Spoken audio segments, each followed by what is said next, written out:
Hi students, Pragati this side. Welcome to Simplified Maths. आज मैं आपको कुछ सिखाऊंगी नहीं, बस आपसे कुछ बातें करेंगे. One of my student from Kerala, his name is Subramanyam. Very politely he asked me one question. Ma'am, after doing so much hard work, I am unable to understand maths. I am unable to solve problems. अगर मैं same day question solve करता हूँ तो हो जाता है, लेकिन वही क्वेश्चन अगर मैं 1 वीक या 10 डेज के बाद सॉल्व करता हूँ तो नहीं हो पाता. ऐसा नहीं है कि मैंने कोशिश नहीं की, मैंने काफ़ी रजिस्टर्स भर दिए पर नहीं सीख पा रहा हूँ. जिद्दी रहो, रुको मत. हीरो वही है जो हारता है, क्योंकि जीतने की असली वैल्यू वही जानता है. किसी भी चीज़ को बारीकी से समझने के लिए एक्सपर्ट की एक्सपीरियंस की ज़रूरत होती है, और वो एक्सपर्ट का एक्सपीरियंस आपको कहाँ से मिलेगा? टीचर्स से, your mentors, your gurus. Ask them. फिर भी नहीं समझ आता तो अपने फ्रेंड से पूछिए, कलीग से पूछिए. Then he add upon one more questions. He says, ma'am मेरे फ्रेंड्स मुझे नहीं समझाते. होता है ना काफ़ी बार कि अगर आपके किसी फ्रेंड या कलीग को कुछ आता है तो वो नहीं बताता. मुझे ये क्वेश्चन आता है, मैं बताऊंगा तो उसके भी मार्क्स आ जाएंगे. You know, competition.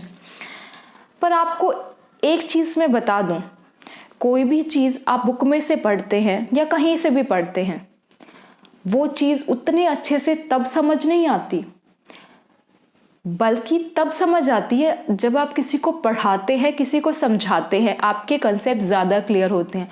तभी तो कहा गया है नॉलेज शेयर करने से बढ़ती है, बांटने से बढ़ती है.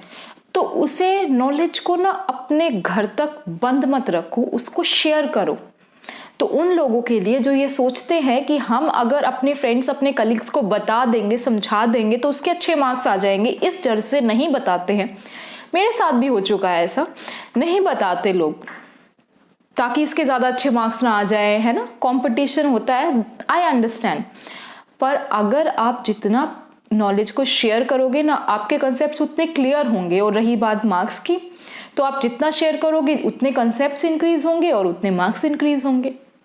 राइट. उसके बाद भी अगर आपको ऐसा लग रहा है कि आपको उस क्वेश्चन का आंसर मिलना बहुत टफ हो रहा है, आपको कोई बता नहीं रहा है, आपको समझ नहीं आ रहा है, तो आपको एक और जिद पकड़नी है कि मुझे तो अब इस प्रॉब्लम का सॉल्यूशन चाहिए ही चाहिए. किसी दूसरे सोर्स से लो, नहीं तो आजकल इंटरनेट फैसिलिटी है, राइट, वहां से आप कुछ भी सीख सकते हैं. आपको ऐसा बनना चाहिए कि अगर आपको कोई किसी चीज़ के लिए मना कर जाए तो उसे ज़िंदगी भर एहसास रहे कि उसने क्या खो दिया है. राइट. आपको उस टॉपिक में उससे भी ज़्यादा एक्सपर्ट बनकर दिखाना है अगर आपके साथ ऐसा हो रहा है तो. लेकिन एक चीज़ ध्यान रखना, ओवर कॉन्फिडेंस और कॉन्फिडेंस में छोटा सा फ़र्क है. कॉन्फिडेंस होता है कि मैं ये चीज़ कर सकता हूँ. ओवर कॉन्फिडेंस होता है सिर्फ मैं ही ये कर सकता हूँ. तो कॉन्फिडेंस होना ज़रूरी है, ओवर कॉन्फिडेंस होना बेकार है. राइट. लास्ट में बस एक ही चीज़ कहूँगी, ये इस क्वेश्चन से रिलेटेड नहीं है, ये इन जनरल है. अगर आप चाहते हैं कि आपको लोग याद रखें, हमेशा याद रखें, मरने के बाद भी याद रखें, तो आपके पास 2 रास्ते हैं. पढ़ने लायक कुछ लिख डालिए या लिखने लायक कुछ कर डालिए. Thank you so much.